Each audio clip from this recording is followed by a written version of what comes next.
Xenoblade Chronicles 3, the ultimate JRPG. When you think about it, it really is. There is a complete focus on absolutely everything that makes this genre so great. Story, characters, exploration, world design, music, combat, growth mechanics, you name it, Xenoblade 3 got it. With such an incredible track record, I cannot deny that the Xeno series is up there with my favorite series of all time. Xenogears, Xenosaga, Xenoblade, they are all incredible JRPGs in their own ways. To me, Xeno is now what Final Fantasy used to be back in the day, the ever-reliable behemoth of the JRPG genre. If you are a fan of JRPGs, Xenoblade Chronicles 3 is the reason why you're a fan of JRPGs. No, it's not the best game I've ever played. In fact, it's not even my favorite in the series, but it is massive in every single way and really defines what I love about Japanese role-playing games. Before we get into this review, if you like this video, it would help me out a lot to hit that like button and sub for more JRPG content coming soon. Also, let me know what you thought about this game in the comments below.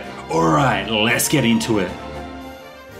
Xenoblade 3 takes place on Ionis, with two opposing forces engaged in a never-ending war with each other. You see, the people of this world are born from their queen and are only given a 10-year lifespan. During this time, they are forced to kill the enemy in order to recharge their colony's flame clock. If they don't kill, their flame clock will run dry and this will lead to their death. They live to fight with the only aim to survive 10 years and return to the Queen's embrace.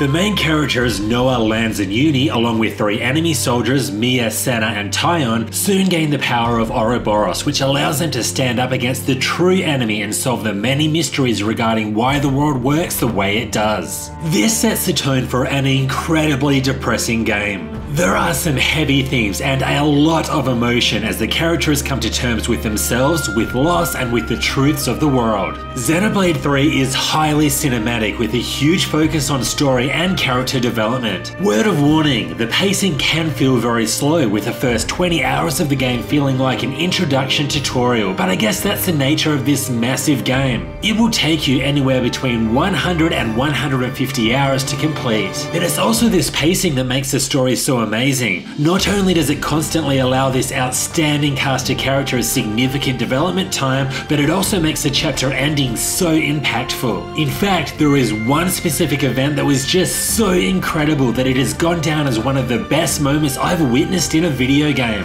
Also worth noting is that there are links to other Xenoblade games. Now, it isn't essential that you play them first, but you would be missing out on some awesome connections. Without going into anything else, expect an incredible, lengthy story that you will not be forgetting anytime soon. Expect some absolutely mind-blowing moments that will have you tearing up one moment then fist-pumping the air the next. Expect a quality cast of characters who you will get to know very well through hours of cutscenes and even more optional side quests. Expect many antagonists to stand in your way, some of which are awesome, but others coming and going like Andrew Tate's social media career. Expect a story that is worthy of the Xeno name and one that we'll be talking about for many years to come.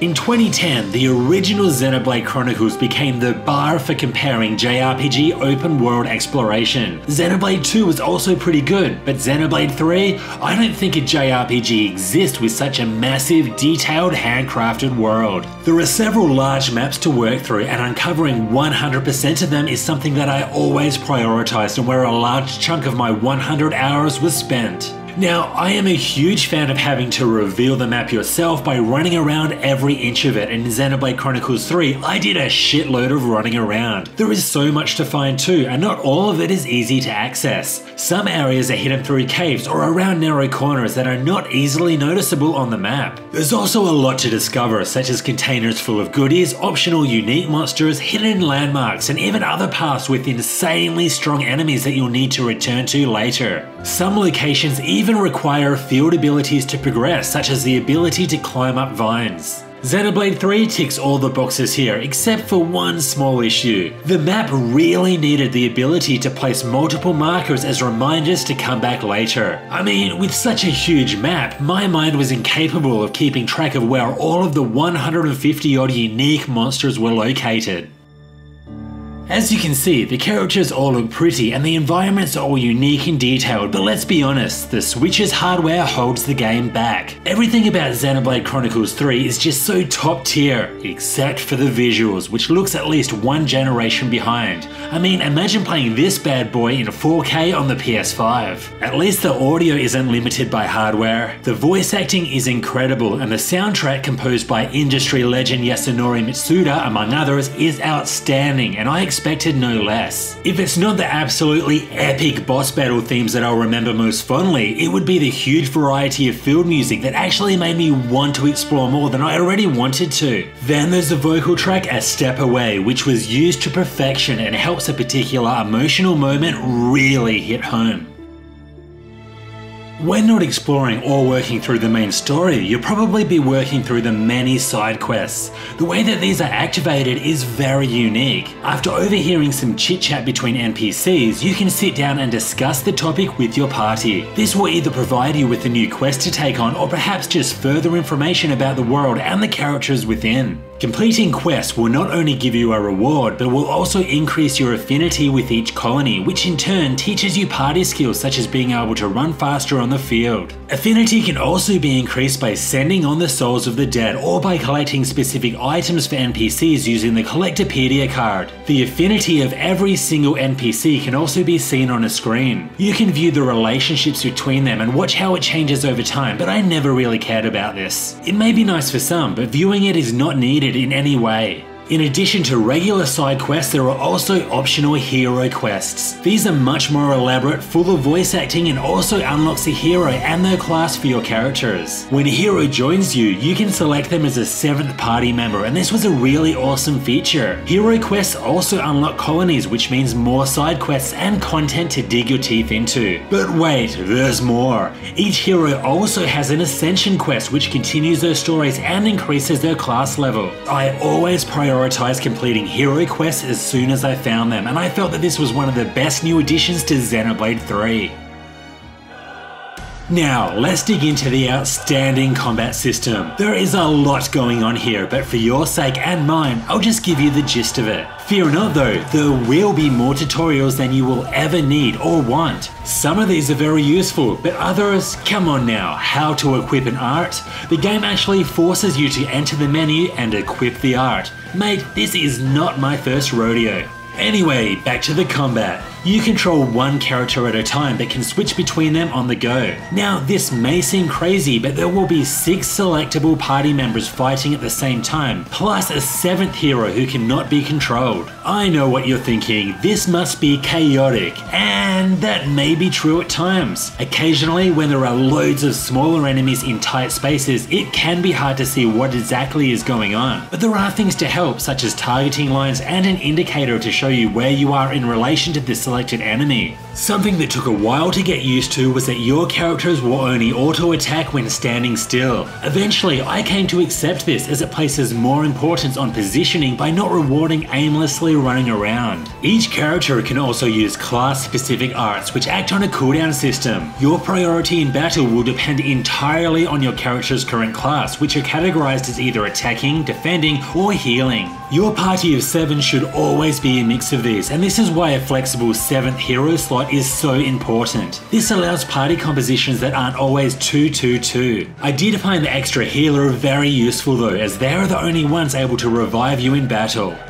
Something that really didn't take me long to notice was how repetitive the battle quotes were. I must have heard, "Hear that, Noah? Lance wants something a bit meatier," and "I'm the girl with the gull" about 100 times. Hear that, Noah? Lance wants something a bit meatier. I'm the girl with the gull. Early in the game, you'll gain the ability to fuse with other party members into an Ouroboros for a limited amount of time. This not only allows you to dish out some decent damage, but also keeps you safe from harm, so you have to strategically choose when the best time is to use them. But the real damage will be unleashed through chain attacks. Through performing your role effectively, such as hitting positional arts or critical hits as an attacker, you will increase your chain combo gauge. When activated, time will stop and you'll be able to chain many attacks together by selecting different cards at different times. Despite how it might look, there is quite a bit of strategy required here, and even at the end of the game, I was carefully planning out how to make the most devastating combos. And that, my friends, is a brief introduction to the complex Xenoblade 3 battle system. There are loads of mechanics here, and to put simply, it is bloody awesome. I do, however, have to make a quick note on the difficulty. If you play the game at a similar level to your opponents, you will be in for a bit of a challenge. However, if you decide to use all the tools at your disposal and use your bonus EXP to level up at campsites, it is very easy to overlevel and steamroll every boss that comes your way. I feel that this was a case of choose your own difficulty, and I was not a fan of this. I felt that I needed self-control in order to give myself a challenge and enjoy the amazing battle system for what it is. Knowing that at any point I could just increase my level 5 or 10 times and destroy everything in my path just didn't sit right with me.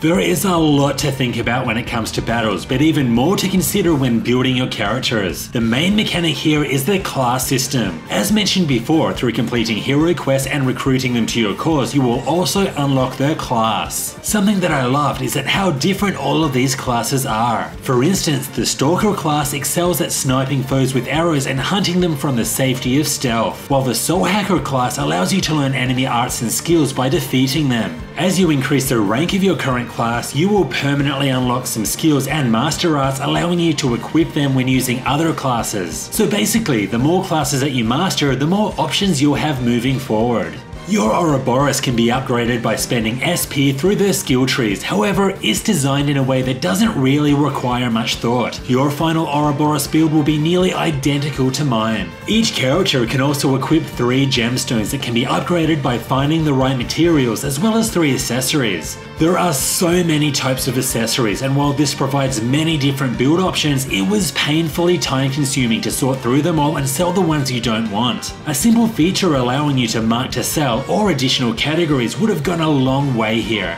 These accessories can be purchased in shops, but I found more than enough through natural progression, which left me with way too much money. All this cash and nothing to do with it, save for a couple of optional side quests late in the game. I wish I had this problem in real life.